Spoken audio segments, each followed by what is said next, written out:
Merci beaucoup. D'abord, je souhaite la bienvenue à toute la presse. Il est important d'expliquer pourquoi j'ai été aux États-Unis et quels sont les résultats. Vous vous rappellerez qu'avant, étant le président en exercice de Mano River, j'ai convoqué un sommet de Mano River, le premier qui s'est tenu à Conakry, avec la participation de la directrice générale de l'OMS. Dans nos tête-à-tête, nous avons donné des directives très précises à nos différentes délégations. Et la conclusion, c'était de mettre en place 3 cercles. Le premier cercle, c'est le bec de perroquet, là où il y a eu 70% des cas de maladie. Bec de perroquet, vous savez, c'est le point où il y a la rencontre entre la frontière de la Guinée, du Libéria et du Sierra Leone, Nongwa. Et là, les 3 chefs d'État ont décidé de sécuriser cette zone militairement avec la gendarmerie, la police et la gendarmerie, mais en même temps d'apporter assistance aux populations, tant au point de vue médical, sécuritaire, mais aussi alimentaire. Parce qu'en isolant la région, il faut qu'on apporte l'assistance, y compris alimentaire aux populations. Le deuxième cercle, c'était autour, c'est-à-dire d'avoir des kits pour pouvoir contrôler tout déplacement.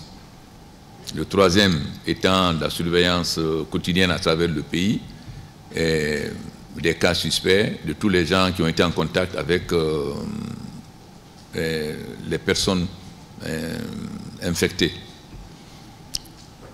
Les chefs d'État ont donc décidé que je nous représente à ce sommet.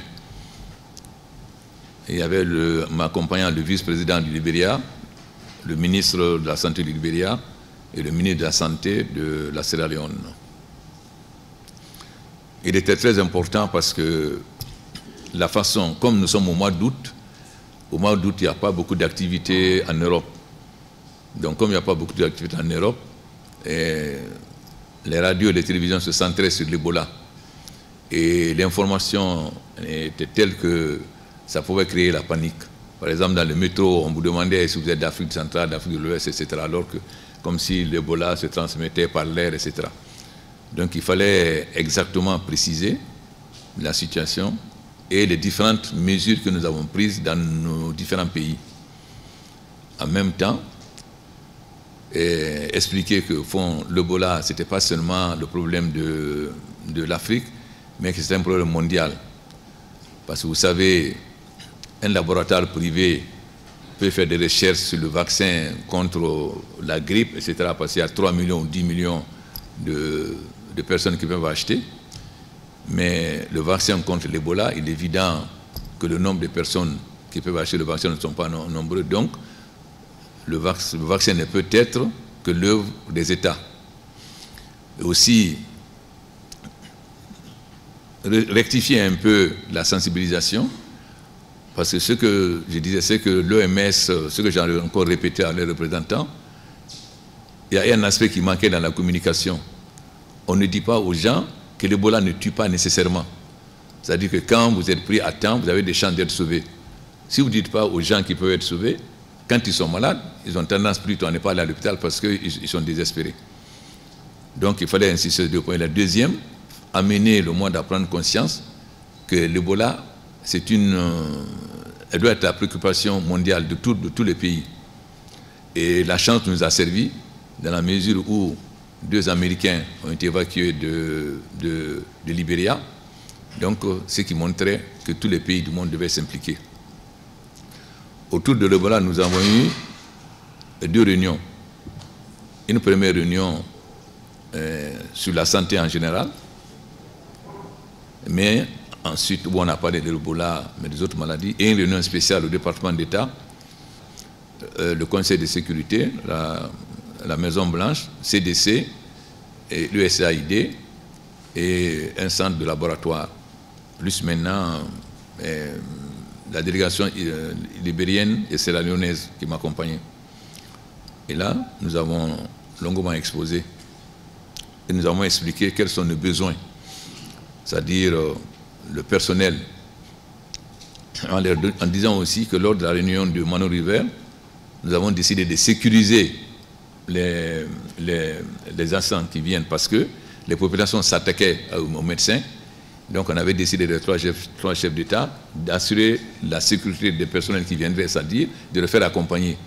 Parce que 2 ambulances avaient été brûlées en Sierra Leone. Vous savez qu'au début, on avait eu des problèmes à Guéguédougou, où on faisait croire aux populations que les Blancs venaient pour les tuer, donc il y avait une hostilité. Nous avons réussi à dépasser ce cap, puisque moi-même j'étais à Guéguédougou, ensuite le ministre a été avec le président de l'Assemblée. Mais ce problème existait encore en Sierra Leone. Ensuite, les équipements dont les médecins avaient besoin. Mais j'ai surtout insisté sur le building capacity, c'est-à-dire renforcer nos hôpitaux pour que nous ayons les moyens désormais de détecter n'importe quelle maladie, pas l'Ebola seulement, mais que ce soit l'Ebola, que ce soit la méningite, que ce soit le choléra, etc., que nous ayons suffisamment d'équipements dans nos hôpitaux et de moyens réels. Et lors de la rencontre avec le président de la Banque mondiale, j'ai ajouté l'aspect que nous souhaitons avoir en Guinée une clinique de référence qui va nous permettre d'éviter l'évacuation sur l'extérieur qui nous coûte cher sur le Maroc et sur les États-Unis et sur la France. Mais ça, c'est avec le président de la Banque mondiale. Donc, nous avons... Ça, c'était avant la réunion avec Obama. Et les Américains nous ont assuré de leur engagement CDC. Et le laboratoire, j'ai oublié le nom, mais il m'a dit le nom tout à l'heure, nous a assuré qu'ils ont déjà dépensé 400 millions de dollars pour le vaccin et qu'ils comptent avoir le vaccin en 2015. Évidemment, la question s'est posée après par des journalistes lorsque j'ai eu à faire une interview sur CNN. Qu'est-ce que je pensais de l'utilisation de la drogue qu'ils ont donnée aux 2 Américains. Mais Obama avait déjà donné une réponse en disant que il se posait des questions si réellement les drogues qui n'ont pas été encore essayées sur des animaux pouvaient être essayées sur des personnes. Et je crois que la question doit être discutée demain à Genève pour voir si effectivement ces drogues qu'on a données aux Américains devaient être données. Donc il était important, je suis passé 15 minutes sur le CNN pour essayer un peu de redresser la façon dont on présentait Ebola. Parce que c'est comme si on peut attraper l'Ebola à n'importe comment, alors que nous avons aussi monté toutes les mesures, par exemple les mesures à l'aéroport, les surveillances des gens et la sensibilisation, etc. Donc il fallait que la panique créée à partir des médias, il fallait quand même contrer un peu cette panique en montrant réellement que l'Ebola, c'est vrai, c'est grave, mais ce n'est pas comme on le présente. Et surtout, montrer que la situation n'est pas hors contrôle. Parce que ce qui a été très grave, c'est que le fait qu'un ONG a dit que l'Ebola est hors contrôle. Évidemment, quand vous dites c'est hors contrôle, ça panique, ce n'est pas vrai, ce n'est pas hors contrôle. Et l'OMS a toujours dit que c'est sous contrôle. Et si je vois le cas de la Guinée aujourd'hui, par exemple, nous avons fait les statistiques aujourd'hui, il y a 5 cas à Guéguédougou, 3 cas à Ségini qui sont maîtrisés, et 5 cas à Conakry et 3 suspects. Mais voilà un peu la première raison de mon voyage aux États-Unis. Parce qu'il fallait que quelqu'un d'entre nous sensibilise et amène le monde entier à s'intéresser, parce que nous n'avons pas les moyens, nous, de faire les vaccins, et celles des États pouvaient le faire. Et aussi que financièrement, qu'on nous accompagne pour renforcer nos capacités hospitalières. Parce que vous savez pourquoi on a eu du temps pour savoir que c'était l'Ebola. Il a fallu que le premier décès, le médecin qui l'a soigné parte à Massanta, que le médecin qui l'a soigné, que les 2 meurent, et qu'ensuite, comme les gens qui les ont accompagnés au cimetière meurent, on a été obligé d'envoyer la souche à Dakar. Donc, aussitôt, j'ai écrit au président Hollande, dès l'époque déjà, pour demander le retour de l'Institut Pasteur en Guinée. Il m'a répondu favorablement. Le directeur général de l'Institut Pasteur a répondu et l'Institut Pasteur est arrivé dimanche pour avoir un laboratoire d'Institut Pasteur désormais à Conakry, à l'hôpital Donka. Donc, on n'a plus besoin d'aller à l'Institut Pasteur de Dakar, on a l'Institut Pasteur sur place ici. Mais qu'il fallait augmenter concernant le nombre de laboratoires. Parce qu'il n'y a pas que l'Ebola, il y a la méningite, il y a le choléra, il y a beaucoup d'autres maladies. Donc si on les détecte, on a les moyens de les détecter à temps, on peut guérir facilement. La deuxième, il fallait rassurer les hommes d'affaires. Il ne fallait pas montrer que venir en Guinée, on allait attraper le Ebola tout de suite. Donc il fallait expliquer toutes les mesures que nous avons prises en ville, surtout au niveau de l'aéroport. Si vous avez remarqué, personne n'est parti de Guinée pour amener l'Ebola quelque part. Le monsieur qui est parti de Libéria au Nigeria, si c'était en Guinée, il n'aurait pas pu monter dans l'avion. Parce qu'on a tout de suite vu qu'il avait la température. Ensuite, il y a l'après-Ebola. Il faut que les investisseurs, non seulement que les investisseurs viennent maintenant, mais sensibiliser les investisseurs américains. Nous avons de très grands projets. Il fallait donc expliquer aux investisseurs américains l'intérêt de la Guinée. Nous avons eu donc plusieurs réunions aussi à ce sujet. Et lors de la rencontre maintenant avec Obama, évidemment, il nous a félicités. Nous avons abordé tous les problèmes africains. Et j'ai insisté sur ma façon de voir ce que vous avez suivi sur Info Plus quand j'ai rencontré, je n'ai pas besoin de développer puisque je l'ai développé à la diaspora guinéenne lors de la rencontre avec les jeunes de la diaspora comme Econ, des jeunes qui sont organisés, qui veulent revenir en Afrique. Ensuite, il y avait d'autres questions importantes. On a eu une journée Croire en l'Afrique. Il fallait montrer pourquoi l'Afrique peut être aujourd'hui la chance du monde. Mais cela suppose qu'on maîtrise les nouvelles technologies. J'expliquais aussi que le retard de la Guinée peut être un avantage pour nous. Bien sûr, on a un très grand retard qui me fait mal, parce que la Guinée aurait dû être le pays le plus développé de l'Afrique de l'Ouest, on est les derniers. Mais au moins, on peut tirer... Enfin, je disais que nos richesses minières et autres et agricoles étaient une malédiction pour nous. Il s'agit maintenant de transformer cette malédiction en bénédiction. Comment? En tirant les leçons des erreurs des autres pays. Par exemple, dans le domaine pétrolier, en faisant notre code de pétrole, nous allons tirer les leçons des autres, où parfois l'État ne reçoit que 10%. Et ensuite, il y a l'accélération de l'histoire et l'évolution des technologies. Si nous insistons sur la formation de nos jeunes dans les nouvelles technologies, là où les gens mettaient 10 ans, nous mettrons 2 ans au moins pour arriver. Donc nous allons bénéficier des avantages de prix modernes. Si je prends par exemple le cas des ampoules, au moment où on passe des ampoules traditionnelles aux ampoules économiques, mais avec mercure, nous pouvons sauter cette étape et arriver directement au LED, parce que le mercure aussi a des aspects, a des inconvénients. Voilà donc les raisons principales pour lesquelles je devais aller aux États-Unis. Je n'ai pas été parce que je voulais aller, j'ai été d'abord en tant que porte-parole de la Mahoney River, mais aussi parce que la Guinée était dans une situation moins difficile, puisque comme nous avons connu les premiers, nous avons eu à prendre des mesures extrêmement importantes. Et nous avons mis notre expérience à la disposition des autres pays. La preuve, l'aviation civile, Sierra Leone est venue s'inspirer de notre expérience ici. Donc il fallait montrer aux gens que la situation est sous contrôle. C'est-à-dire qu'il n'y avait pas de risque de venir en Guinée, qu'il n'y avait pas de risque de recevoir des Guinéens, parce que toutes les mesures sont prises à l'aéroport pour que quelqu'un qui n'a que 37,7 ne puisse pas monter dans l'avion. Nous avons ensuite aussi 2 déjeuners d'affaires. Le premier à la Chambre de commerce avec des hommes d'affaires autour de Rio Tinto, où nous avons eu à expliquer le cadre d'investissement et la politique minière que nous avons eu à mener. Et la deuxième rencontre, c'était avec Alcoa, le deuxième déjeuner avec aussi d'autres groupes d'hommes d'affaires. Ce qui est très important, c'est la politique minière de la Guinée. J'ai eu donc à remercier le président Obama pour l'accompagnement que les États-Unis nous ont fait avec l'Angleterre et la Suisse, parce que la Guinée est un petit pays qui n'a pas de moyens.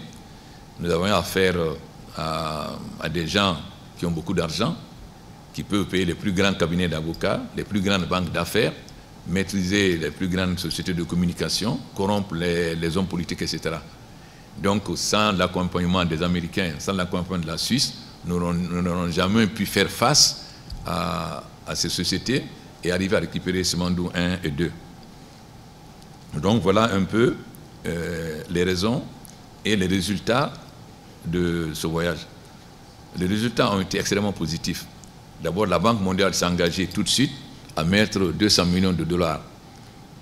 Et lorsque j'ai rencontré le président, nous avons discuté de la répartition de 200 millions. J'ai dit que le problème le plus important, il a prévu 50 millions pour l'accompagnement des instants techniques et de tout le reste, mais j'ai insisté que l'essentiel soit consacré au building capacity. Nous avons aussi l'Angleterre qui a donné 5 millions, et surtout, les Américains se sont... J'ai dit à Obama que la Banque mondiale a donné 200 millions, j'espère que les Américains vont donner 400 millions, ce que j'ai répété aussi à Kerry. Bien que les Américains n'ont pas encore annoncé de chiffres, j'espère qu'ils vont annoncer, mais ils ont pris beaucoup d'engagements pour l'envoi du personnel, l'implication des CDC, l'accélération de la recherche pour avoir le vaccin. Ensuite, comme je fais partie des 10 membres pour l'Afrique de l'Ouest, je représente avec Mme Serli le comité des 10. Nous avons eu aussi une rencontre sur le post-2015, vous savez, l'OMD. Mais moi, j'ai une position assez particulière sur cette question. J'ai eu à l'expliquer déjà à Malabo. Nous avons eu l'OMD 2015. Mais on a vu quels sont les résultats. Alors, est-ce que c'est la peine de refaire la même chose pour 2035-2060 sans tirer les leçons? Déjà, à Malabo, lors de la rencontre, j'ai dit qu'il faut qu'on commence à réfléchir. Est-ce que nous devons compter sur les autres ou bien nous devons compter sur nos propres forces? Et j'ai développé un certain nombre d'idées. La première, c'est la maîtrise de nos ressources minières et pétrolières. J'ai dit que l'Afrique n'a pas besoin d'aide si nous récupérons nos matières premières. Deuxièmement, j'ai aussi fait une comparaison entre l'Afrique et l'Asie du Sud-Est et la Chine.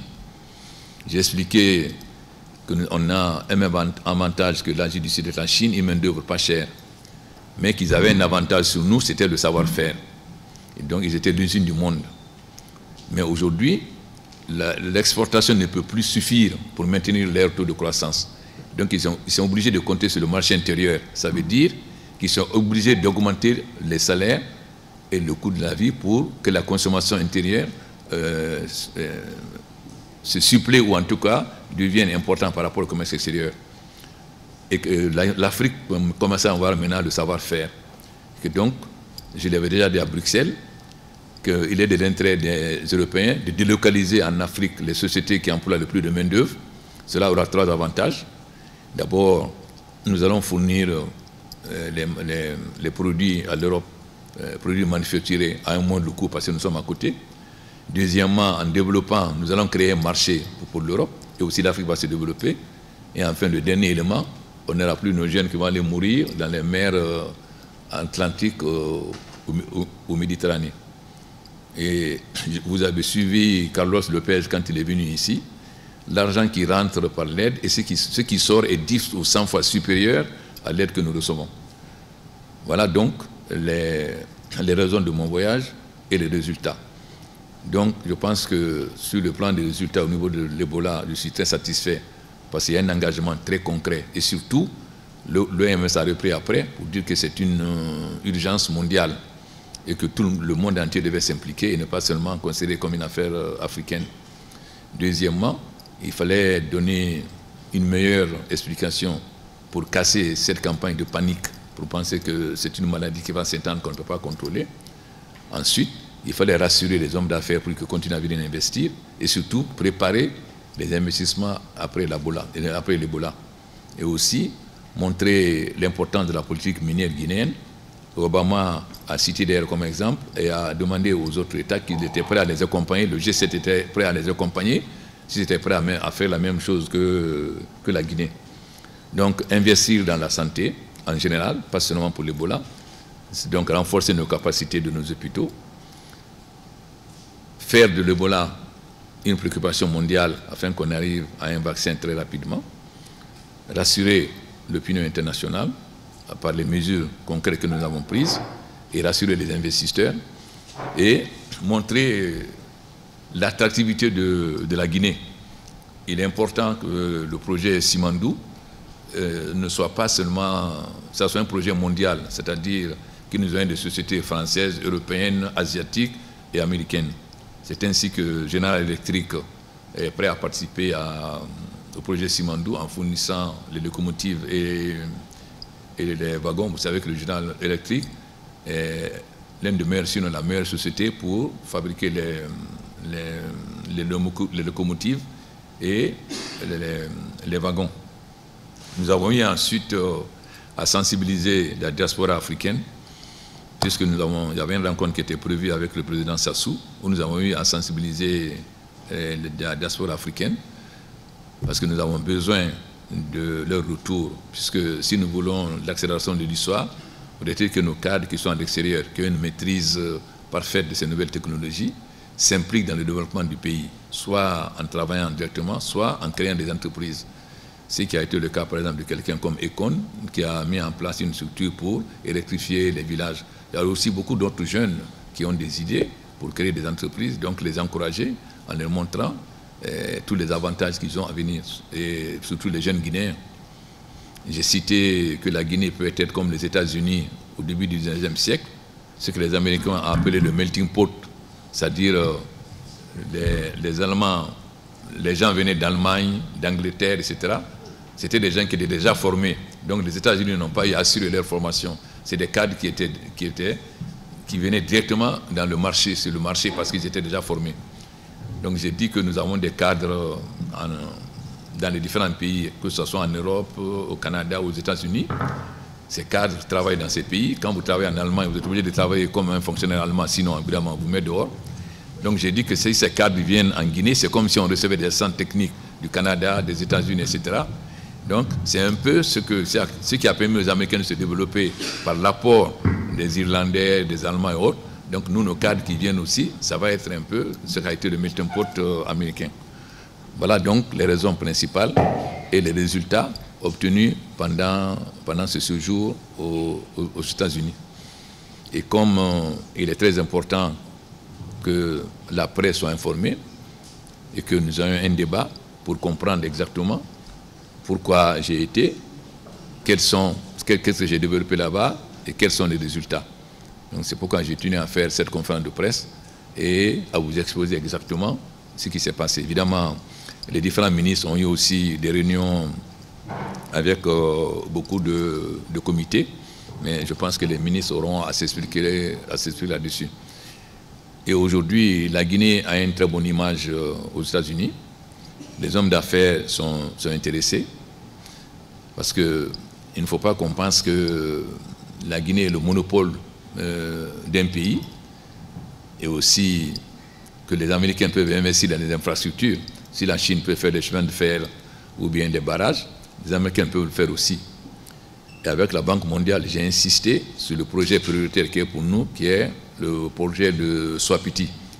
Donc j'ai demandé à la Banque mondiale de faire de Swapiti le projet principal en Guinée. Bien sûr, il y a Simandou. J'ai insisté aussi sur le fait que nous avons des projets enclaves. On a 3 corridors. Le corridor sud, c'est-à-dire Simandou, port en eau profonde à Folkaria. Mais aussi on a le couloir Sangaredi vers Gawal, qui est le couloir chemin de fer pour l'évacuation des minerais. On a le couloir central qui est Kankan jusqu'à Bamako. Donc, encourager les grandes entreprises américaines, parce que si vous voyez les Américains, si vous voyez Power pour Africa, les Américains privilégient les pays où ils ont déjà des intérêts. Or, pour nous, il est extrêmement important que la Guinée soit dans le Power. Pour le moment, il n'y a que des pays anglo-saxons. Donc, il fallait aussi mener une grande campagne. Et avec la Banque mondiale, ils ont reconnu que la Guinée peut fournir l'électricité à l'ensemble de l'Afrique de l'Ouest, dans sa totalité, en tout cas, parce que nous avons 6000 mégawatts de possibilités. Nous avons expliqué aussi à la Banque mondiale qu'on avait discuté des projets enclaves, c'est-à-dire des projets qui se remplacent par leur propre utilisation. Un chemin de fer qui est utilisé par les miniers, le chemin de fer se rembourse par l'utilisation par les miniers, ce qu'ils appellent projet enclave. Je dis qu'il faudrait que la Banque mondiale participe de nouveau à ce projet, parce qu'à l'époque, nous avons discuté que même s'ils mettent seulement 100 millions de dollars, le fait seulement qu'ils mettent 100 millions de dollars, ça va encourager beaucoup d'autres investisseurs à venir. Voilà donc un peu, pour ne pas être trop long, vous permettre de poser des questions, ce qui a été les raisons de mon voyage, les explications que je vais donner, les assurances obtenues en ce qui concerne l'Ebola, mais aussi surtout le développement économique de la Guinée. Je vous remercie.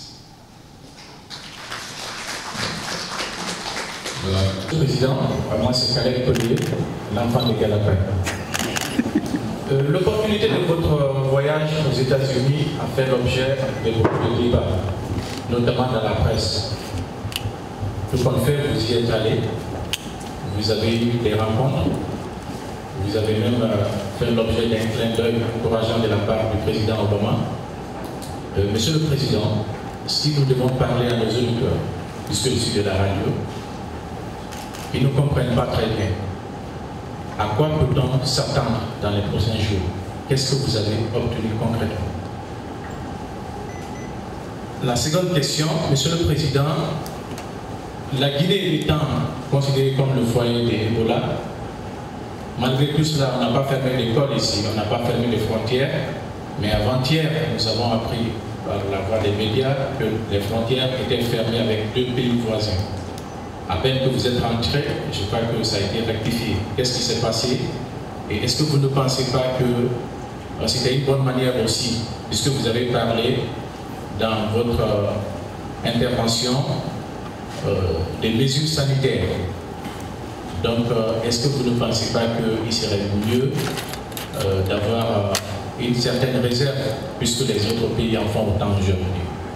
La dernière question, Monsieur le Président, vous avez consacré, enfin, vous avez dédié votre mandat aux jeunes et aux femmes.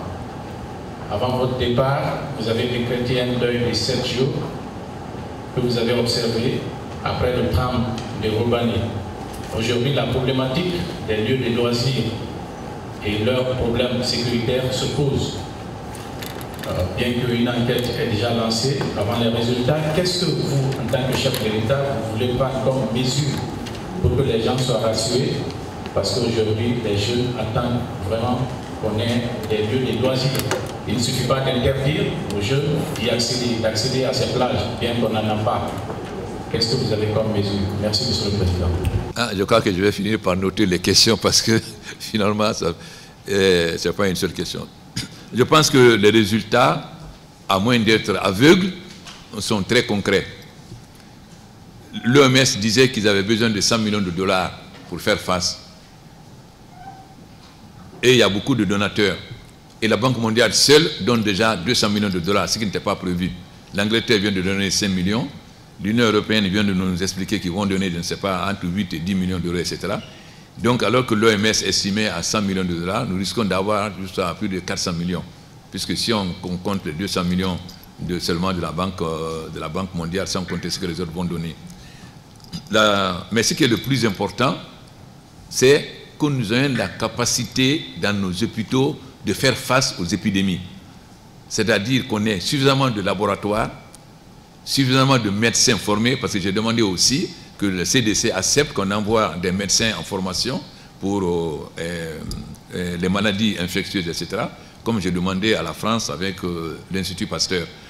Parce que si nos hôpitaux sont renforcés et qu'on a beaucoup de laboratoires et de moyens de détecter les maladies, surtout si nous avons des hôpitaux bien équipés, parce que les évacuations nous coûtent très cher.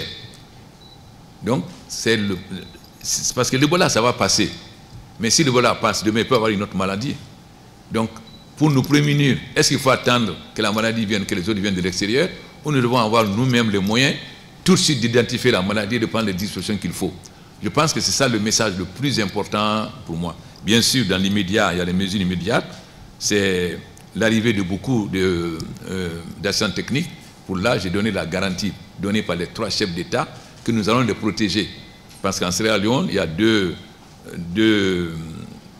ambulances qui ont été détruites et les populations s'attaquent parfois aux populations comme nous l'avons connu à Guégoudou ou dernièrement à Massanta. Et la deuxième chose, évidemment, c'est comment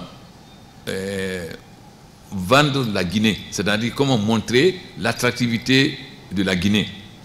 Parce que la Guinée est à la fois un scandale géologique et un scandale agricole. Et nos richesses ont été une malédiction pour nous. Nous avons les 2 tiers des réserves mondiales de bauxite, nous avons une petite usine d'alumine depuis la période coloniale. Nous avons le minerai de fer le plus riche au monde. Jusqu'à l'année dernière, on n'a pas sorti une seule tonne de minerai de fer. Nous avons tous les fleuves qui prennent les sources et nous n'avons pas d'électricité alors que nous avons 110 possibilités de barrages. Donc, je pense qu'il est extrêmement important. Je crois que c'était votre deuxième question, non? Hein? Bon, vous savez, lorsque nous avons voulu fermer les écoles, l'OMS a dit non, non, non, non, vous allez faire paniquer la population. Lorsqu'on a voulu bloquer les fonds, ils ont dit non. Donc, nous n'avons pas fermé les écoles, mais tous les étudiants du CEP au bac à l'université, tous les examens sont bien passés. Personne n'a entendu qu'il y a un problème ou qu'il y a eu un cas d'Ebola quelque part. Deuxièmement, nous n'avons pas fermé les frontières. Maintenant, il y a un malentendu que nous avons discuté tout à l'heure dans les mots. L'Angleterre, ils disent, je crois, émergency, émergency.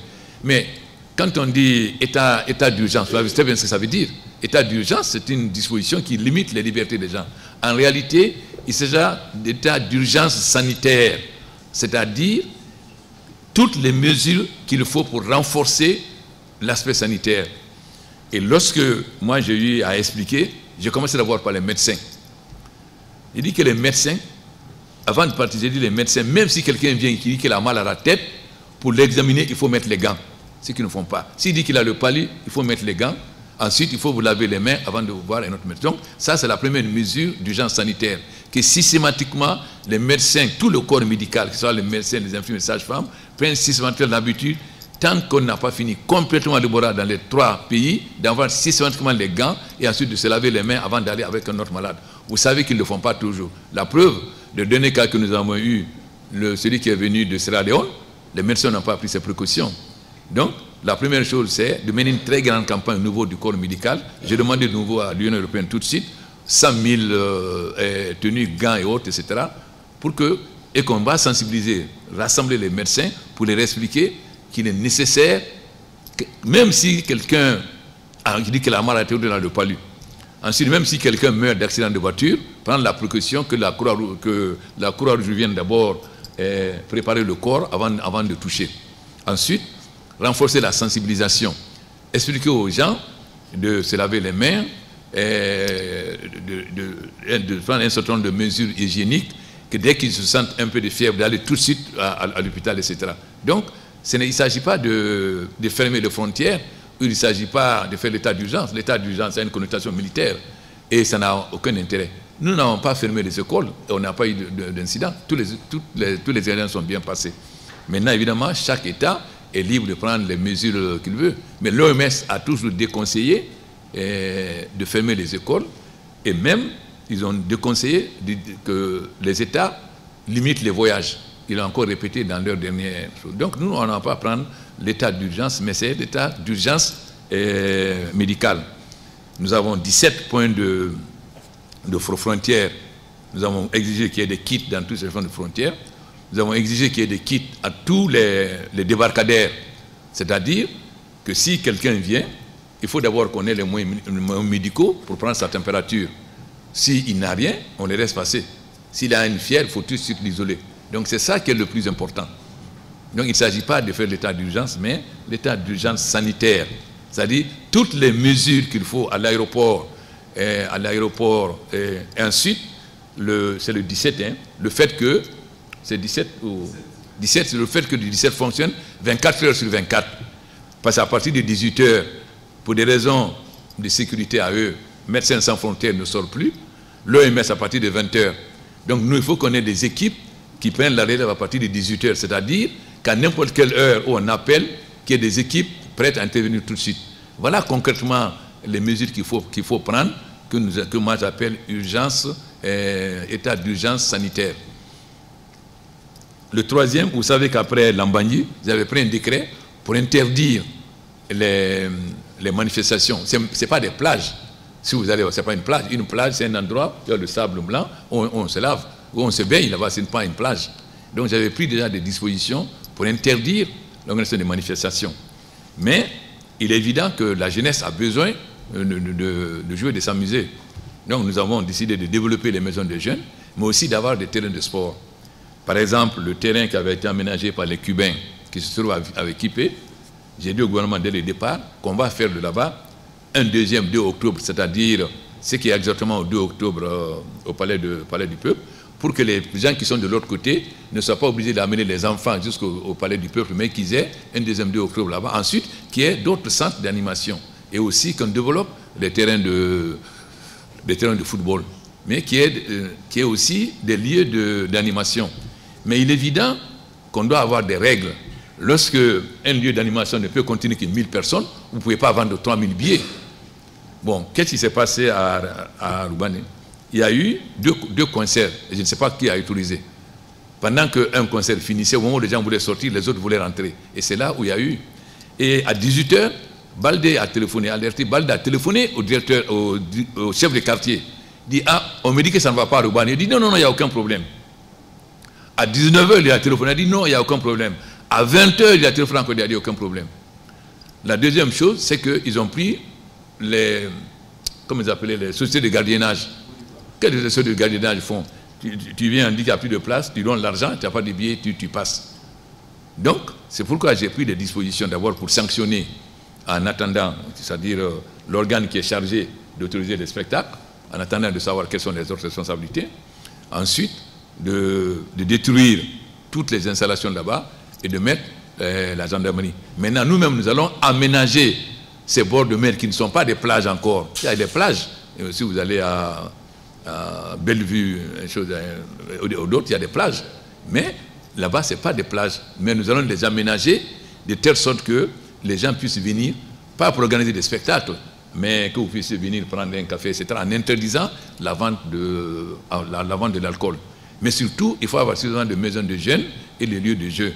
Maintenant, il y a des salles qui doivent être réservées pour les grands spectacles. Et on ne doit pas permettre que si un artiste qui peut amener 3000 personnes, s'il doit jouer 4000 personnes, il faut qu'il y ait des lieux qui soient uniquement réservés pour ça. C'est-à-dire soit le stade du 28 septembre ou autre, c'est-à-dire qu'on ne peut pas accepter que quand on sait que Alpha Blondy vient, ou je ne sais pas, où ici, Takana, bon. Bon, on sait qu'il va avoir 3000 jeunes, vous ne pouvez pas lui permettre d'organiser, je ne sais pas, dans une salle ici. Peut-être ça peut être le stade de Bonfils le 28 septembre. Donc il y a des règles précises. Et ensuite, là, j'ai décidé de renforcer la brigade urbaine et environnementale. Nous avons mis une brigade parce qu'il est interdit de faire le remblai du bord de mer. Le bord de mer, ça appartient à l'État. Vous avez des citoyens qui se permettent de remblayer pour construire.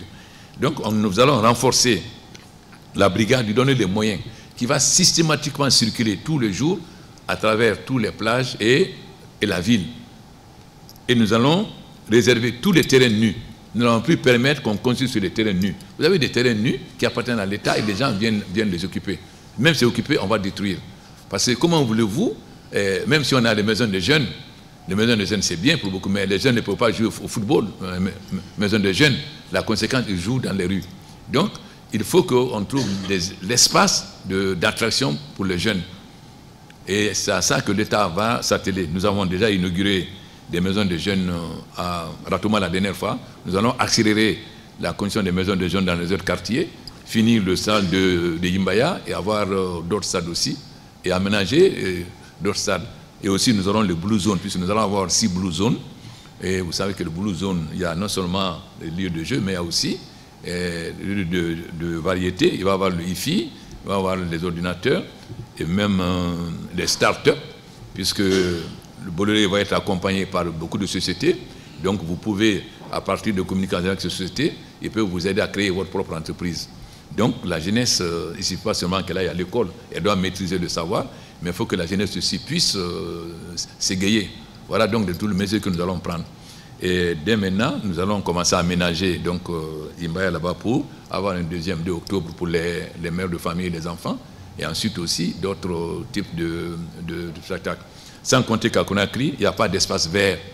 Bon, il faut aussi qu'il y ait des jardins où les gens peuvent se promener. parce qu'il n'y a pas que le 2 octobre, le 2 octobre c'est pour revenir à la famille, mais il faut qu'il y ait des endroits où les gens peuvent aller se promener, etc. Voilà donc les mesures concrètes que nous allons prendre, que nous avons commencé, mais que nous allons continuer de façon renforcée. Et désormais, les plages là, enfin, pas les plages, les bords de mer là, quand nous allons les aménager, il y aura régulièrement les forces de l'ordre. Parce que quand vous voyez le passage, c'est tellement étroit, nous avons aussi tous les gens qui ont débordé sur la mer, nous allons casser les murs. Tous les gens qui ont profité pour déborder et occuper l'espace public qui est la mer, on va casser. C'est-à-dire limiter leur maison là où ça devait être limité. Tout ce qu'ils ont fait comme occupation, parce qu'ils ont allongé les murs, aussi on les a prévenus. Et systématiquement maintenant, tous les gens qui vont remblayer, non seulement on va récupérer, mais on va leur mettre des amendes extrêmement lourdes pour qu'on cesse de remblayer les bords de mer. C'est la même chose pour les îles. Il y a beaucoup de maisons sur lesquelles nous avons mis des croix, parce que les îles appartiennent à l'État, où vous avez des gens qui vont construire là-bas n'importe comment, alors que les îles de mer, nous pouvons développer le tourisme écologique. Voilà en ce qui concerne donc les jeunes. Merci, Monsieur le Président de la République. Excellence, Monsieur le Président de la République, beaucoup de chiffres ont été annoncés en appui et en investissement. Mais qu'en est-il de la loi, puisqu'on sait que certains opérateurs économiques guinéens profitent de ce programme? La deuxième question, Monsieur le Président, vous avez signé le statut particulier des magistrats tout récemment. À quand le statut particulier aussi de la presse du service public? Merci. L'emploi, si vous avez eu la curiosité de lire le code, quand je suis venu, je n'ai pas voulu donner un seul permis. Les sociétés chinoises sont venues me dire 1 milliard, 2 milliards, on vous avance, vous donnez un permis. J'ai dit non. Vous voulez me prêter de l'argent, on discute des conditions.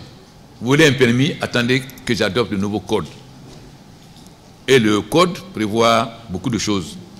D'abord, le code guinéen, pour la première fois, prévoit 15% gratuit. Toute société qui s'installe doit donner 15% d'actions gratuites à l'État. Et actions non dissolubles. Ça veut dire, vous ne pouvez pas demain augmenter votre capital pour diluer la part de l'État. Et deuxièmement, l'État a la possibilité d'acheter jusqu'à 20% d'actions, mais là au prix du marché. Donc ça nous permet d'avoir la minorité de blocage, 35%.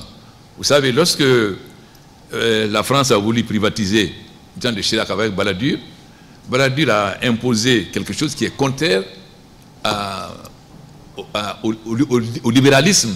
Le libéralisme, c'est le mieux de 10 ans. Quand vous voulez vendre quelque chose, c'est le mieux 10 ans. Mais il a réservé 35% aux sociétés françaises. C'est-à-dire, même si une société allemande est mieux 10 ans, c'est la société française qui va gagner. Pourquoi? Parce qu'il ne voulait pas que les grandes entreprises françaises passent sous le contrôle des pays étrangers. Donc, il a bloqué 35%, ce qu'il appelait les noyaux durs. Donc, moi, je n'ai pas fait ça pour le contrôle. Parce que les dividendes, on va les avoir dans 40 ans. J'ai une autre vision. Nos marchés sont petits. Mais si j'ai des actions, je peux intéresser le Mali, je peux intéresser la Côte d'Ivoire, je peux intéresser le Sénégal, je peux intéresser le Burkina. À partir du moment, ensemble, nous pouvons créer une sidérurgie ou une métallurgie. C'est-à-dire, ensemble, nous aurons un marché suffisamment grand pour créer une entreprise lourde et ensuite des entreprises de transformation. Parce que la Guinée seule, le marché est trop petit. Donc mon objectif d'avoir des actions, parce que les gens me disaient, mais pourquoi tu veux des actions? Pourquoi tu ne demandes pas l'argent? Moi, je suis panafricain et je pense que l'Afrique doit avoir l'industrie lourde et l'industrie de transformation. Nous ne pouvons pas continuer à dépendre de l'extérieur. Mais nous pouvons avoir l'industrie lourde que si nous sommes dans un grand ensemble. Donc il fallait que les autres États soient intéressés. Si le Burkina a 2%, le Mali 2%, 1%, etc. Donc ils sont partenaires. À partir du moment où ils sont intéressés. Le deuxième point, c'est la lutte contre la corruption. Toute société qui est soupçonnée d'avoir utilisé la corruption pour avoir un permis perdra son permis. Le troisième, c'est la sous-traitance. Toute la sous-traitance doit être faite avec les PME guinéennes. Vous avez vu dernièrement, après qu'on ait signé le cadre d'investissement avec Rio Tinto, vous avez vu que Rio Tinto a invité beaucoup d'entreprises guinéennes, de petites et moyennes entreprises à Paris, pour leur présenter tous les projets, parce que la construction du chemin de fer va amener beaucoup d'autres projets. La quatrième, c'est la protection de l'environnement. nous ne voulons pas nous développer avec les tares qu'ont eu les pays occidentaux, avec tout ce que ça a sur le climat, etc. Et enfin, le dernier, c'est l'accompagnement des populations locales, c'est-à-dire la construction d'écoles, d'hôpitaux, de routes, etc. Et pour la région où vous êtes. Si vous êtes à Boké, vous devez le faire pour la région de Boké. Si vous êtes à Beila, vous devez le faire pour la région de Beila. Maintenant, donc, mais vous savez, Mubadala, par exemple, s'est plaint, Sangaredi, qu'on a signé la convention avant eux et qu'on a fait ratifier Simandou avant. J'explique, oui. Pourquoi? Parce que Simandou, ce n'est pas la mine qui m'intéresse, c'est le chemin de fer. Aucun pays ne peut se développer réellement sans chemin de fer. Vous voyez le développement des États-Unis, vous voyez le OSM, la conquête de l'Ouest, vous voyez le développement de l'Union soviétique, de la Chine. Le chemin de fer va réunir les 4 régions, c'est-à-dire la forêt, la Haute-Guinée, le Fouta et la Basse-Guinée. L'ambassadeur des États-Unis m'a rejoint à Guéguédougou. Il venait de Zéro-Corée et de Massanta. Il m'a montré sur son chose, les photos qu'il a prises. Il m'a dit, mais monsieur le président, le jour où vous avez le chemin de fer, vous vous rendez compte comment la région forestière est riche? Le chemin de fer va entraîner tout un ensemble de développement sur tous les plans, que ce soit agricole, industriel, etc. C'est ça le plus important pour moi, le chemin de fer. Bien sûr, les mines, quand ça va se développer, vont nous donner de l'argent pour faire les routes, etc., l'électricité. Mais c'est le chemin de fer qui est plus... C'est pourquoi j'ai préféré faire ratifier le cadre d'investissement avant. Mais ensuite, après, nous avons ratifié le contrat avec la convention avec Mubadala pour un investissement de 5 milliards de dollars à Sangaredi. Nous avons ratifié pour AMC pour Bofa et aussi donc les 50 millions de dollars pour l'accompagnement de la Banque mondiale pour le résister. Nous avons 3 corridors de développement, mais ces 3 corridors doivent tous reposer sur le chemin de fer. Le corridor sud, le corridor centre et le corridor nord. Et le développement des mines ne doit pas être un ghetto, c'est-à-dire un point, c'est-à-dire le développement des mines doit être accompagné par le développement de l'ensemble des secteurs de la Guinée. C'est pourquoi nous exigeons que les petites et moyennes entreprises soient associées. Obama a été ironique lorsque le président, je crois, de Tanzanie a dit que la Chine est en train de financer un chemin de fer, chemin de fer jusqu'au port. Obama a été ironique, il a dit oui, chemin de fer de la mine au port pour exporter la mine. Oui, en utilisant la main-d'œuvre locale. Bon, il sait très bien que les Chinois vont amener en utilisant la main-d'œuvre locale et retirer moins d'entreprises. Puis d'abord, c'est notre argent. C'est pourquoi il a félicité la Guinée pour le cadre d'investissement, parce que le cadre d'investissement prévoit effectivement, nous disons qu'on doit employer la main-d'œuvre locale. Les Chinois disent nous travaillons 24 heures sur 24. Dès que vous venez de Guinée, vous allez travailler 24 heures sur 24. Au port, on travaille 24 heures sur 24. Une équipe de 3 équipes de 8 heures. Parce que les Chinois vont vous dire nous on travaille 24 heures sur 24. Donc si nous voulons respecter le délai, il faut qu'on travaille 24 heures sur 24. Mais si les Chinois peuvent travailler 24 heures sur 24, pourquoi les Guinéens ne peuvent pas? Donc en saison sèche, nous travaillons 24 heures sur 24. Donc ils n'ont pas d'argument pour nous dire on doit importer la main-d'œuvre parce que votre main-d'œuvre ne remplit pas les conditions. Allez à Kaleta, vous verrez qu'il y a combien de Chinois par rapport aux employés guinéens. Pour qu'il y ait des investissements dans un pays, il y a 2 conditions, la sécurité et la justice. C'est ça les 2 conditions principales si un pays veut attirer des investisseurs. La sécurité d'abord. On s'est attelé à la réforme de l'armée. Évidemment, tout le monde était inquiet. Beaucoup de chefs d'État m'ont appelé, tu es en train de te suicider. Parce que nous avons exigé, parce que vous connaissez tous quel était l'état de l'armée guinéenne, nous avons donc engagé le recensement biométrique, ce qui nous a permis d'abord de faire le point, comme on est en train de faire pour la fonction publique, entre les vivants et les morts vivants. En fait, les morts vivants, c'est ça, vous connaissez ce que ça veut dire?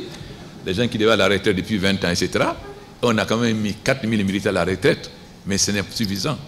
Aujourd'hui, l'armée guinéenne est une armée organisée où, avant, tous les ans, tout le monde était gradé, systématiquement. Mais l'armée a des règles.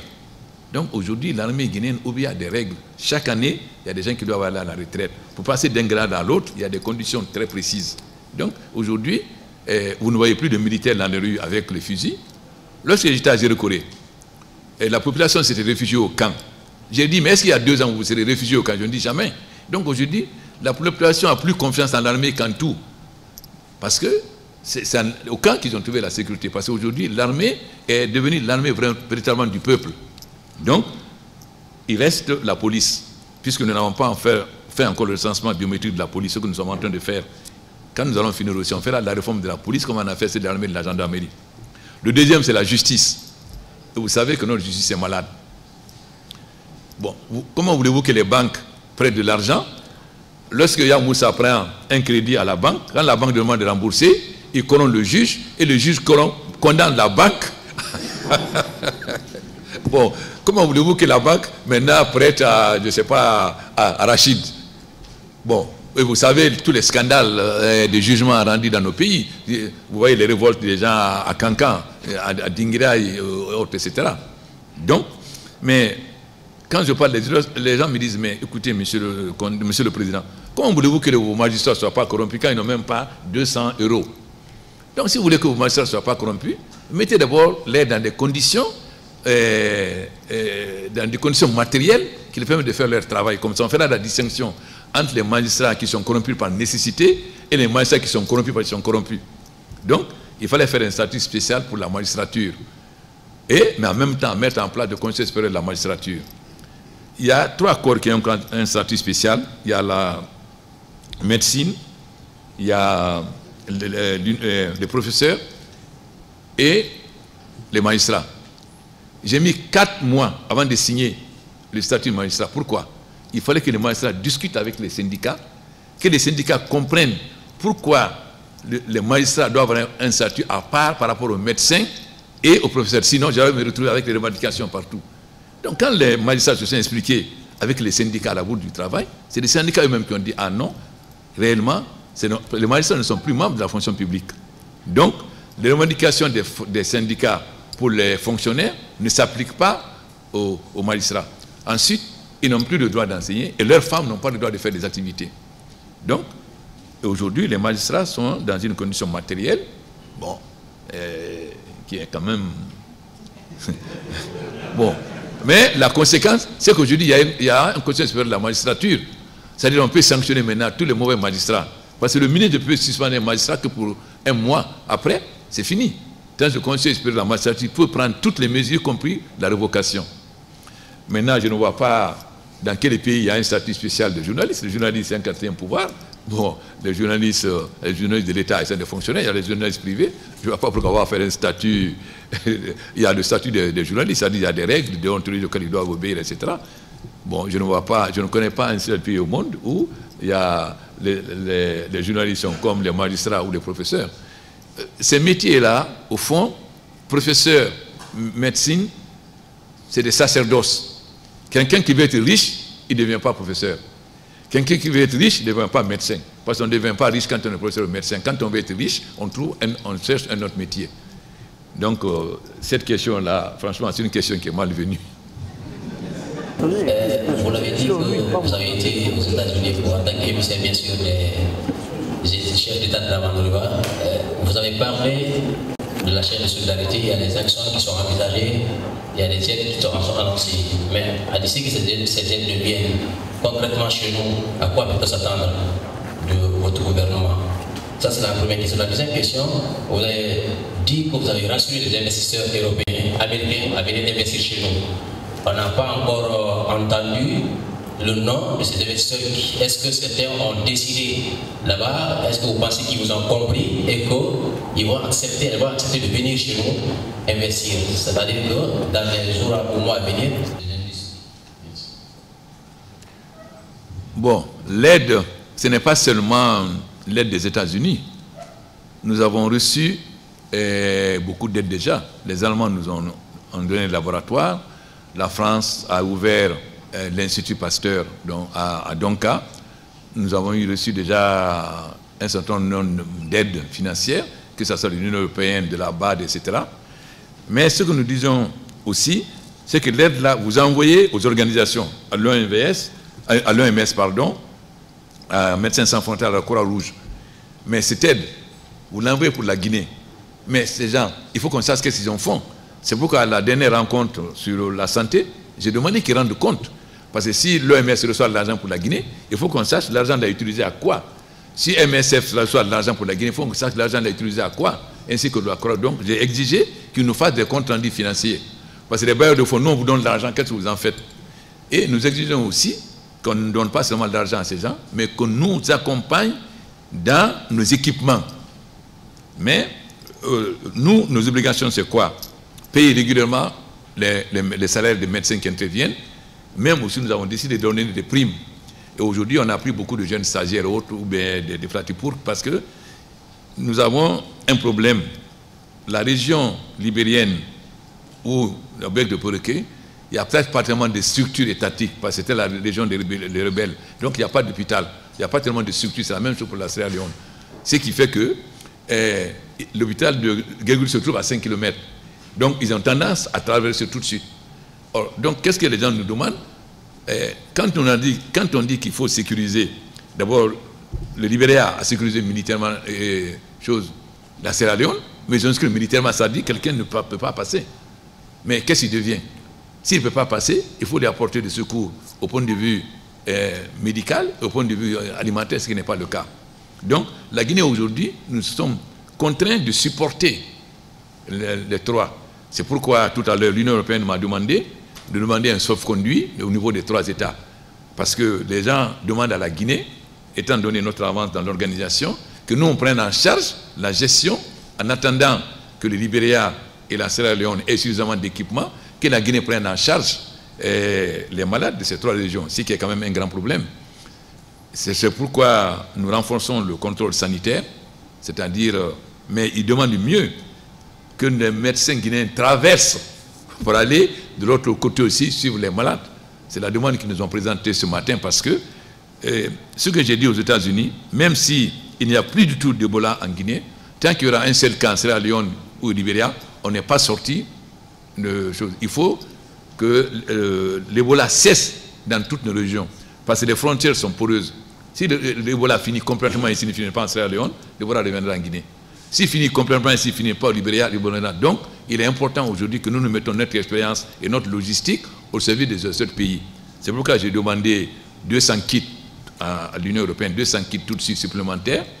J'ai demandé 100 000 tenues, et 200 mégaphones et 200...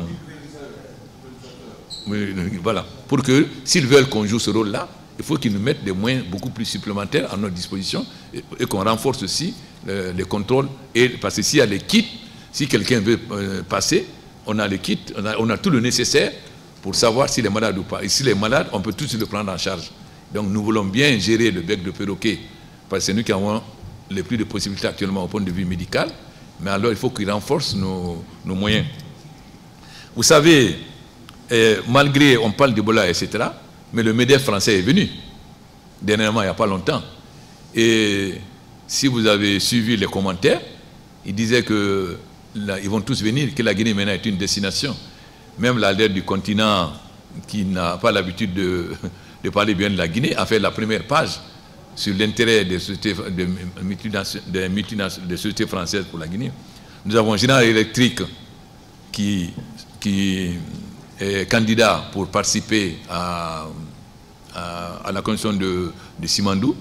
Nous avons d'autres sociétés qui nous ont proposé de venir, par exemple pour les ordures, d'autres pour d'autres secteurs, etc. Et nous avons eu beaucoup de propositions concrètes, parce qu'on a très bien expliqué la situation en Guinée. Si on vous met la cassette des interventions des deux déjeuners, vous verrez l'intérêt suscité. Surtout que les gens, ils sont rassurés par les mesures qui sont prises à l'aéroport. Dernièrement, Air France nous a demandé, ils ont voulu fermer le vol en Sierra Leone. Ils nous ont demandé que nous acceptions que les passagers de Sierra Leone puissent prendre l'avion à Conakry. Quand on m'a posé la question, je nous ai dit oui, mais il y a des garanties, c'est-à-dire il faut qu'on accepte qu'à la frontière, on prenne les températures des gens, puisqu'à l'aéroport, il n'y a pas de problème. Donc, en ce moment, nous sommes d'accord parce qu'on est solidaires. Donc, si Air France a continué ses vols à Conakry sans rien, c'est que, et que tous les autres vols, j'ai vu par exemple, j'ai donné les statistiques tout à l'heure à l'Union européenne, enfin aux diplomates, sur plus de 22 000 passagers en juin, il y a eu 16 refoulés. Et en juillet, il y a eu 31.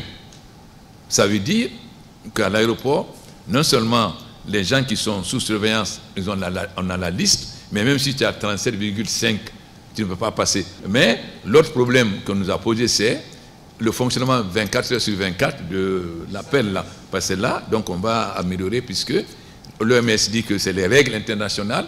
À partir de 20 heures, ils ne sortent pas. Ce que nous ne savions pas. Et Médecins sans frontières disent qu'après 18 heures, que c'est les règles internationales. Donc il faut que nous, on se substitue à eux pour cette période-là, c'est-à-dire pour de 18 heures jusqu'à l'heure où ils commencent. C'est pourquoi nous avons recruté de nouveaux personnels pour renforcer le corps médical. Donc moi j'ai bon espoir, non seulement maintenant, mais surtout pour l'après-Ebola. Bon, je crois qu'avant que je ne parte, Alain Davis était là, le patron de Rio Tinto était là. Aujourd'hui, il y a d'autres investisseurs qui sont dans le mur actuellement. Donc je pense que les mesures qu'on a prises, qu'on a expliquées, fait que les gens sont rassurés. Et puis, c'est qu'aujourd'hui, les gens comprennent l'attractivité de la Guinée. Parce que ce qui était une malédiction pour nous hier est devenu une bénédiction. Puisque, quel est le pays africain aujourd'hui où on peut faire 20 milliards d'investissements? Il n'y en a pas. Simandou, c'est 20 milliards d'investissements. CPI, c'est 6 milliards. Et Mubadala, c'est 5 milliards. Bon, AMC, je ne sais pas, ça va être combien? La preuve, le président de la Banque mondiale nous a informé que la SFI va prendre 400 millions dans les actions de Mubadala à Sangaredi et 200 millions à Kamsar. Comme ils sont déjà actionnaires dans Simandou à 5%. Donc, si la Banque mondiale même décide d'être actionnaire SFI, parce que la SFI veut gagner de l'argent, donc la SFI participe à des actions privées. Nous avons obtenu aussi de la SFI l'accompagnement à 2 niveaux. L'accompagnement pour le microcrédit, parce que la condition c'est que le microcrédit, la gestion soit privée. Comme nous avons créé un microcrédit à gestion d'État, il n'accompagne pas. Nous sommes mis d'accord maintenant pour une gestion privée. Donc il y a 2 banques qui vont nous accompagner et la SFI est d'accord de participer, comme le PNUD, etc. Et d'autres, c'est-à-dire de mettre l'argent pour le microcrédit. Et nous avons insisté aussi sur l'emploi jeune, nous accompagner sur l'emploi jeune. Et sur ces différents points, la Banque mondiale a pris des engagements. Mais le projet le plus important pour nous, évidemment, sur lequel on a insisté près d'eux, c'est le projet Swapiti. Swapiti, c'est 550 MW. Et de vous comprendre les différents barrages en Guinée, il y a plusieurs sortes de barrages. Il y a les barrages sur le Kunkuré, qui sont des barrages en cascade. Vous avez Garafili, vous avez Kaleta qui nous donne sa pleine toute puissance en période d'étiage, que si Garafili nous donne de l'eau. Bon, après, il y a Amaria, mais Garafili n'a pas besoin d'Amaria. Donc, c'est les 4 barrages en cascade. En dehors de cela, vous avez d'autres barrages.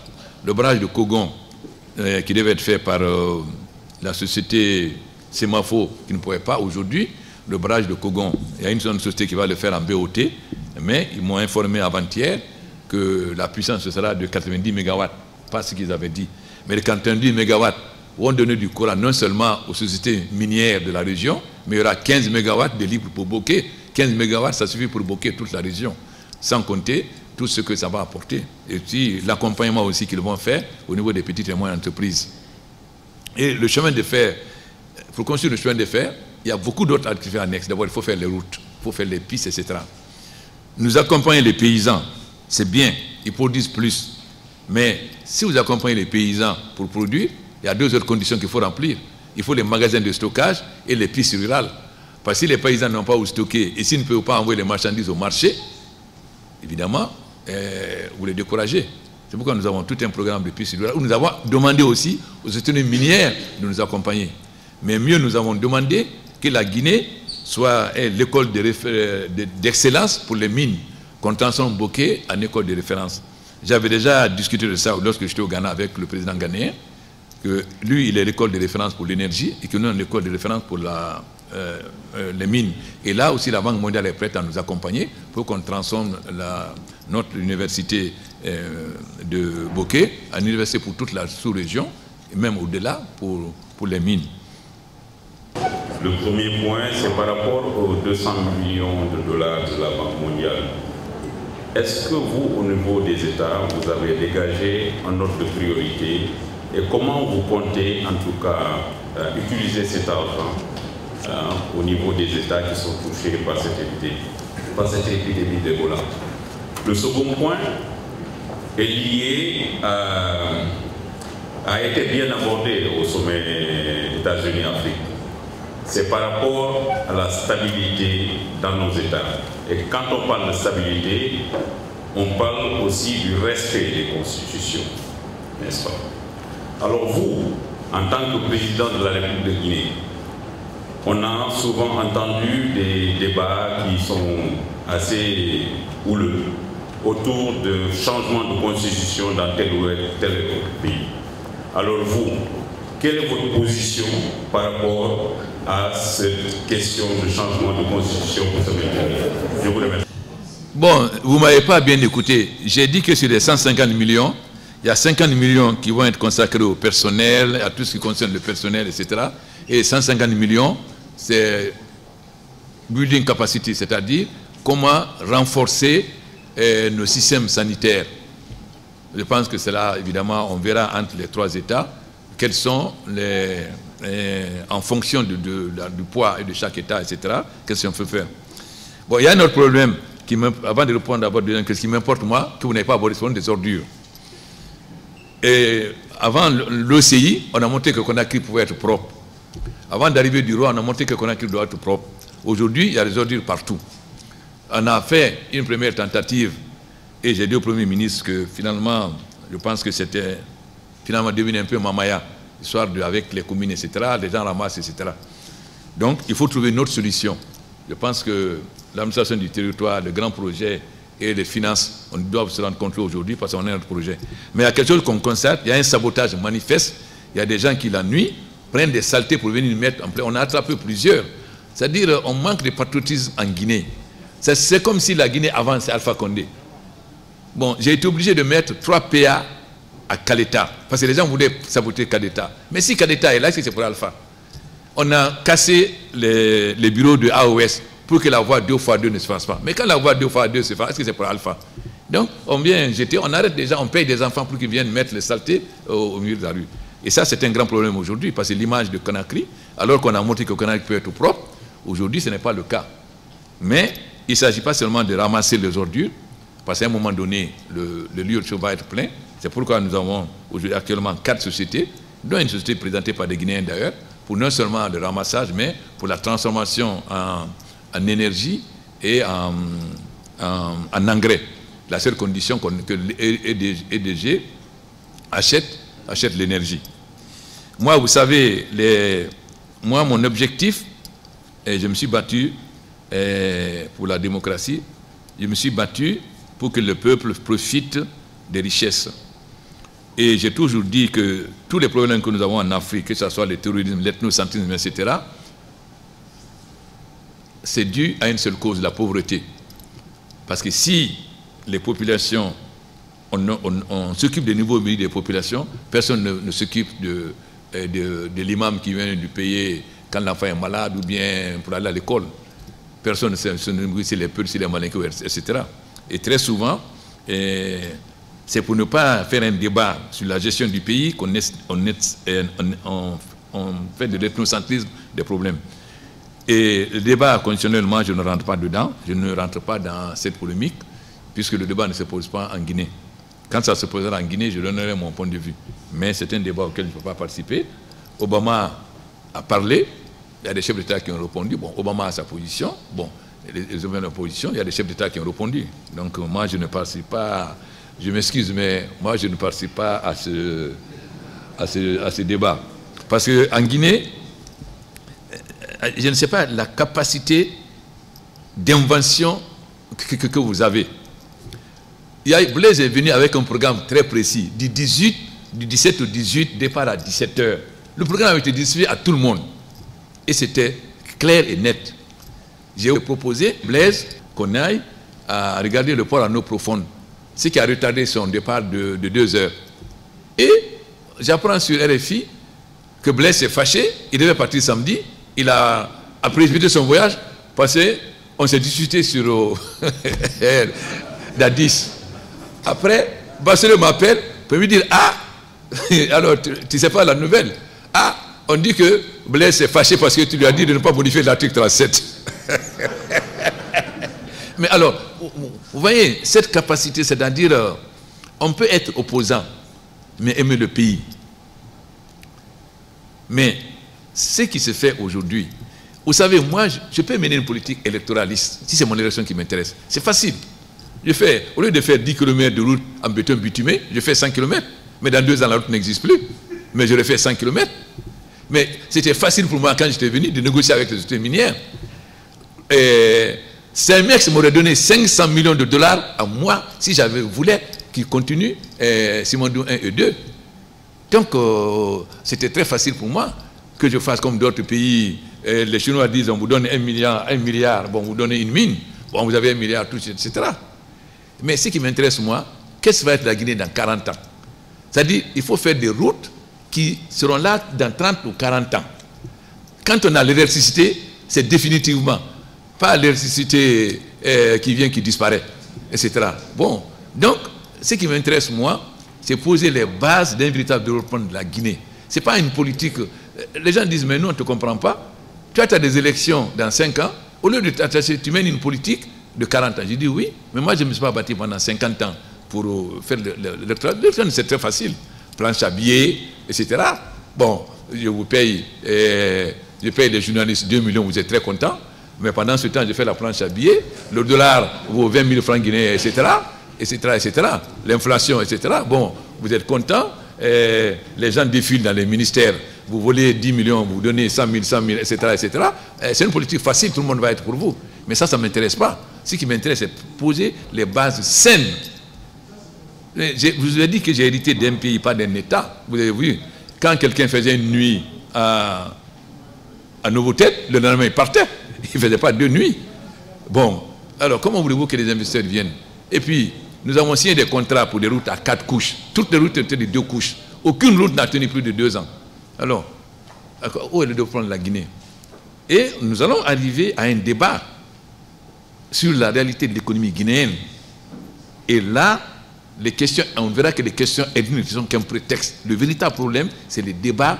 Pourquoi la Guinée, avec tous ces moyens, la Guinée qui était considérée par la Commission française comme devant être le pays pilote, pour qu'on ait les derniers? Ce n'est pas une opération du Saint-Esprit. Et quand il n'a aucune responsabilité. Moi, je suis un intellectuel. S'il me fait signer un décret, c'est que je l'ai voulu. Mais c'est que s'il m'envoie un décret, il veut me signer, je ne signerai pas, ça mettra 2 jours. Parce que non seulement je lis moi-même, mais je vais l'envoyer au conseiller juridique là-bas de m'envoyer. Parce que je ne vais pas signer n'importe quoi.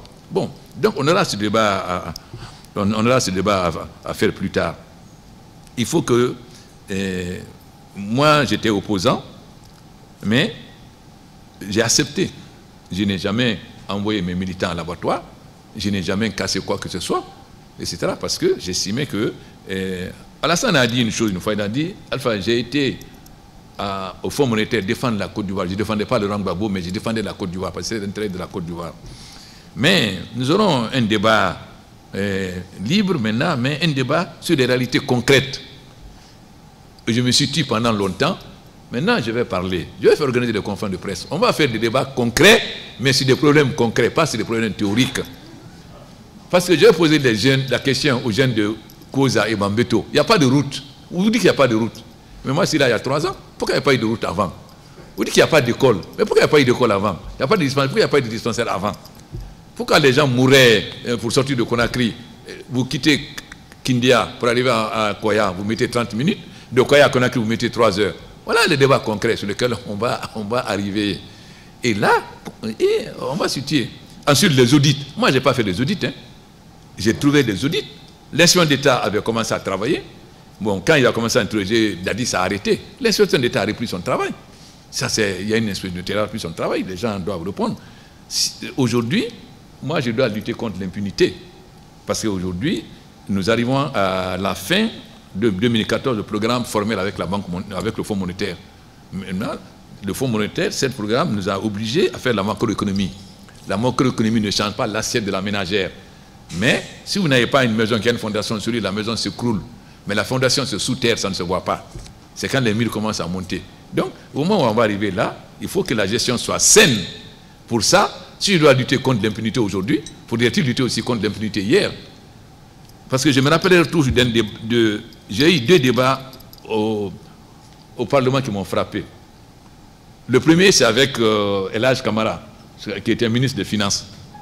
Je lui ai dit, il faut lutter contre la corruption. Il m'a dit, monsieur Condé ne peut pas lutter contre la corruption. Il dit non. Si Yamoussa a été ministre, il a 10 villas, je ne sais pas combien de voitures. Si Kaba Condé devient ministre, ses parents vont lui dire, si tu n'es pas maudit, fais comme Yamoussa. J'ai pris la parole, j'ai dit non, monsieur le ministre. Si Yamoussa qui a 10 maisons et 10 choses, si on l'avait jugé, saisi ces maisons, si Kaba Condé vient, ses parents vont lui dire, ne nous fais pas honte comme Yamoussa nous a fait honte. Ça, c'est la première réponse. La deuxième, c'est mon frère Madi Kaba, qui était ministre de l'Industrie et du Commerce, qui a dit, l'État n'investira jamais. Je dis, mais mon frère, mais n'est pas cette peur-là du Fonds monétaire, toi aussi. Si l'État n'investit pas, vous dites les privés, il n'y a aucun privé qui investit. Alors, on n'aura jamais d'industrie, on n'en a jamais eu. Il dit, une politique courageuse, l'État investit, et quand ça devient rentable, il privatise. Parce qu'aucun privé ne va investir ici, ce n'est pas financièrement rentable. Et celui qui a des investissements rentables économiquement, qui ne sont pas rentables financièrement, ne le fera pas. Il y a des investissements rentables socialement qui ne sont pas rentables financièrement, ne le feront pas. Il y a des investissements financiers, investissements rentables financièrement après. La preuve, on aurait pu faire les usines, etc., le quinquennat et tout ça, etc. La France, après la Deuxième Guerre mondiale, a étatisé, a développé toutes les banques et toutes les grandes entreprises. Et après, quand c'est devenu très rentable, Balladur les a privatisés. Donc on s'est enfermé dans, sans compter l'autre nationalisme étroit, le troisième, qui était son pari. Quand je disais, en Côte d'Ivoire ou au Sénégal, il dit, motion d'ordre, il faut comparer la Guinée à la Guinée. Mais enfin, si je compare Cissé diplomate à Cissé diplomate, où est la comparaison? Je dois comparer ces diplomates à Yamoussa ou Yamoussa pour qu'on voit Kaba Condé. Mais voilà un peu le non-sens dans lequel on a été enfermé pendant la Deuxième République. Et qui finalement, ça a été un crime économique contre la Guinée. Parce que toutes les entreprises que Sékou Touré a laissées ont disparu. Il n'y a rien à remplacer. Et le FAPA aurait pu permettre à la Guinée d'être autosuffisante aujourd'hui si on avait tiré les leçons des erreurs et amélioré le fonctionnement. Mais comme je dis souvent en Guinée, on jette le bébé avec l'eau sale au lieu de jeter l'eau sale. La colonisation n'a pas fait que de mauvaises choses. Le PDG est venu, impérialisme, allez, on balaye tout ça. Après la Deuxième République, le Fonds monétaire est venu, libéralisme sauvage, bon, tout ce qui est État, on balaye. La conséquence, on n'a plus rien. Regardez la cité du Niger à Farana, ou bien la maison du gouverneur, ou la cage à parable, ou les maisons de Myriam Makeba, etc. De là-bas, les zones les plus touristiques du monde. C'est la chute de plus sur lui. De là-bas, on peut développer un tourisme extraordinaire qui n'existe pas dans les autres pays, sauf au Kenya ou en Tanzanie, qui n'existe pas en Afrique de l'Ouest. Mais voilà, même la voile de la mariée, aujourd'hui, si on ne l'aménage pas, va disparaître. Voilà, concrètement. Ça, c'est des débats concrets sur lesquels maintenant, on va se mettre non plus des... Moi, j'ai pris des engagements précis. Je lutte pour les pauvres, pour diminuer la pauvreté, surtout des jeunes et des femmes. Je ne mets pas pris des engagements que veulent mettre des ministres Malinké ou des ministres Peul ou des ministres Sous. Ce n'est pas ça mon engagement. Et c'est pourquoi on va généraliser les concours. S'il y a concours, on ne sait pas qui est guérisé. S'il y a concours, il y a concours. Surtout que ça sera corrigé par des experts étrangers. Voilà un peu un certain nombre de problèmes qui fait que on masque les réalités guinéennes pour qu'on ne parle pas des problèmes concrets. Mais désormais, on va parler de problèmes concrets, on va communiquer, on va discuter. Vous me reprochez de ne pas faire de conférence de presse, je vais en faire. Et je vais vous écouter, et je vais aussi vous rendre votre sensibilité. Parce que vous savez parler maintenant, mais vous étiez là, tout s'est passé devant vous. Il y a des journalistes qui ne sont pas jeunes, vous étiez là. Vous étiez là. Vous étiez là. Bon, maintenant, on va voir la responsabilité de chacun. Ceux qui crient, ils ont crié hier ou pas, ou bien ils se tairaient. Bon, quand les ministres me parlent, mes cadres, je dis, mais quel cadre? Les cadres qui ont géré le pays où il en est, vous allez me faire l'expérience de ces cadres-là, etc. Bon, il y a beaucoup de débats. Chacun doit voir sa responsabilité dans ce qui se passe en Guinée. Donc, vous n'êtes pas des spectateurs, des journalistes spectateurs, non. Vous avez été acteurs. Mais vous aussi, on discutera aussi de votre action. Vous avez manié, comment ça s'appelle, Non, au lieu de faire des articles objectifs, vous avez fait la... Comment on appelle ça? Il y a un expression en français pour faire plaisir aux dirigeants, hein, c'est-à-dire la plume, etc., etc. Bon, tout ça. On va avoir des débats directs. Moi, je ne crains rien, je n'ai peur d'aucune critique, d'aucune discussion, mais je vous dirai aussi ce que je pense. Parce que chacun de vous... Moi, je n'ai jamais dirigé le pays, j'ai été opposant. D'ailleurs, le président n'a jamais participé à un gouvernement, j'ai été conséquent avec moi-même. Mais on va poser la question aussi. Quand je m'a posé la question, je dis, mais en telle année-là, tu as écrit ça, tu as fait ça. Parce que aussi, j'ai la mémoire. Et j'étais là, j'observais. Donc, nous allons avoir un débat franc, libre, et pour que la Guinée s'en sorte, c'est cela. Ce que j'ai dit à Durban, quand j'ai dit au chef d'État, nous sommes assis sur une bombe, c'est une numéro Alpha Tau, qu'est-ce que tu racontes? J'ai dit, oui, nous sommes assis sur une bombe, on est une jeunesse, 60% de la population africaine a moins de 35 ans. Ils vont sur Internet, ils savent ce qui se passe dans le monde. Si on ne résout pas leurs problèmes, on va sauter. Au prochain sommet, on a invité la jeunesse, pour la première fois. Évidemment, les jeunes sont venus, ils ont parlé de façon arrogante, évidemment. Bon, il y a une qui s'est permis de toute façon, dans 30 ans, vous ne serez plus là. C'est vrai qu'on ne sera plus là, mais ce n'est pas la peine de lui dire que... Évidemment, Museveni, qui n'est pas quelqu'un qui se laisse faire, c'est levé pour répondre. J'ai dit, mais il faut laisser. Donc voilà un peu ce qu'on peut dire. Donc, je pense qu'il faut qu'on n'ait plus de débat libre. Moi, je serai prêt au débat libre. Vous me reprochez de ne parler qu'à la presse à l'extérieur, mais c'est parce que quand je suis à l'extérieur, on me pose des questions. Bon, maintenant, nous allons organiser des conférences de presse de temps en temps, pas passer pour avoir de la diarrhée verbale, hein, parce que ce n'est pas mon habitude. Oui. Le président, on va rester peut-être dans l'arène politique. Cellou Dalein Diallo annonce actuellement sur tous les toits qu'en 2015, l'affrontement sera inévitable. Vous, en tant que président de la République, que lui répondez-vous? Je n'ai jamais commenté les déclarations. Depuis que j'étais opposant, je n'ai jamais commenté la déclaration d'un homme politique. Je n'ai jamais répondu à un article de journal. Aucun journaliste ne peut dire ici que j'ai demandé droit de réponse. Dans tous les numéros d'indépendants, chaque semaine, Sako m'attaquait. Chaque semaine, tout le monde le sait. Je n'ai jamais répondu. Je n'ai jamais demandé droit de réponse.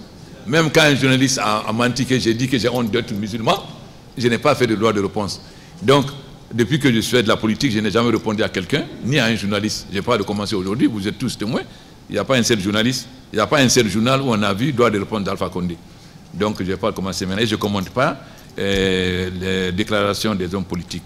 Moi, ce qui m'intéresse, moi, c'est comment la Guinée va être, parce que la Guinée a les moyens d'être le pays phare et pilote de l'Afrique de l'Ouest, pas parce qu'elle n'est plus beau, mais parce qu'on a des potentialités. Comment je vais contribuer à cette émergence pour que la Guinée ait sous ce rôle-là. C'est ça mon problème. Le reste, vraiment, ne m'intéresse pas. Donc, je vous remercie.